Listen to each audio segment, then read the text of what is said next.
Dy prokurorë britanik kanë mbërritur paraditjen e kësaj të enteje në Lezhë për të njohur me dosjen hetimore të vrasjes së Ardiani Kulajt në 19 prill, ku provat e policisë shqiptare implikojnë 4 shtetas britanik.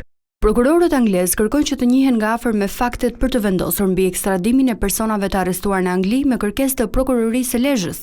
Vetëm pak ditë më parë, 4 persona që u shpallën në kërkim në Shqipëri u kapën dhe u arrestuan në Londër. Stephen Hunt, 49 vjeç, Thomas Mithen, 35 vjeç, të dy nga Bristol dhe Edmond Haxhia, 37 vjeç, u shfaqën në gjykatën e Westminster të shtunën për procedurat e ekstradimit. Edhe 27 vjeçaria Harriet Bridgman nga Bristol u paraqit në të njëjtin gjykatë të hënën. Edmond Haxhia është cilësuar si porositësi dhe organizatori i atentatit. Portugezi Ruben Saraiva ishte ekzekutori i planit. I veshur me jelek fosforeshent, ai qelloi për vdekje me 7 plumba biznesmenin Ardiani Kulaj, ndërsa 4 britanikët e tjerë kishin në rolin e vëzhguesit.